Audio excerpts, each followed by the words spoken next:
Well, guys, I guess I got to let you know that I'm still around. You haven't heard from me for a long time. I've been doing a lot of things, and of course I've got a new toy that I have to play with, and it it's something that might be of interest to the older people, people who know what an LP is. An LP is a long-playing record. Now, anyone who's only 20 or 25 years old probably has never seen an LP, but there's a lot of those around, and the music on the LPs, some of it is classic, some of it is jazz, and it has not been reissued on CDs. So these LPs become more and more valuable, and people are collecting them.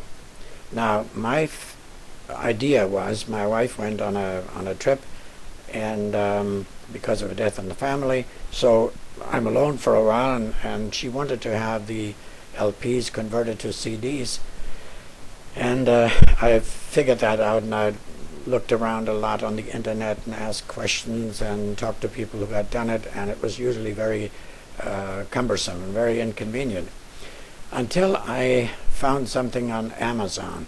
Amazon sold me a unit. I will give you the name in case you should be interested. The unit is called an Ion ITT USB turntable with USB record. Now, the interesting thing about this thing is that a normal turntable can be used as well with normal connections, the banana type plugs, and you have to go through an audio system and whatnot. This is much, much simpler. You buy the record player. As I say, it costs $107 from Amazon, and you plug it with a USB port. You plug it right into your USB port.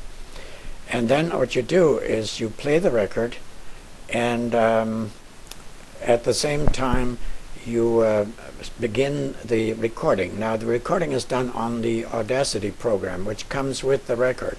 The Audacity program you can load down from the internet for free anyway, but it comes with this particular record, and it is very suitable for this. So while the record is playing, you've got about 20 minutes before the first side is done, and then you want to go into the pause position so that you can turn the record over and you can continue to play the other side. Total time about 40 minutes. Unfortunately, it's all in real time, and you've got to listen to it while you're doing it.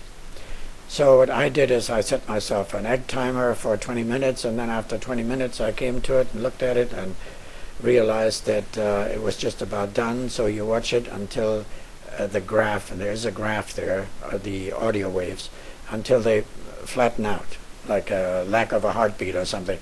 And by that time you just go to the pause position, turn the record over, and continue with the pause position again, and it'll start up and it'll do the second side. And by the time you're done with the second side, you save the project for one thing, and then you go to noise removal. Now, you know that on these old records there are scratches and there are peaks in the recording because of dust or because of static electricity or whatnot. So you can remove those, and you can do that by selecting a section that is relatively flat. Usually that would be at the beginning or at the end of the recording. So you do that with the tool Edit, Select, and then you slide it over until you have the area that you want to select, and then you go to a field that says Effects, and in there is noise removal. You go into noise removal and click on it, and it lets the noise removal know that you want to have the noise removal removed based on this sample. And then you go back to the effects and you select all, that is, you select the entire recording, and then you go back to your noise removal and let the noise removal start. Now that'll take about 5 minutes, so you can do something else. You can have a drink or coffee or whatever, and then you can now save it as a WAV file. And a WAV file, as you know, can be burned onto a CD, or it can be played on the player, on the Microsoft media player. So it's really a simple, straightforward operation, not very complex. And you'll be surprised how many people are looking for these old LPs as collectors. So you can turn around on eBay and you sell the damn things and you get your $106 back in no time. Or you could even sell the records, because once you made one, you can easily copy those CDs, and you have them cleaner actually than the record if they really want the music. Now, if they want to have the collection of the records themselves, then that's another story. So the only other thing I have to say is that thanks a lot, Peter, for getting me to have to dress up. Now, I wasn't prepared to do that. Are we going to play a fashion show from now on? Next time, Peter, I expect you to be with, come up with a motorcycle jacket in leather, and get back to the old ways. It's more comfortable.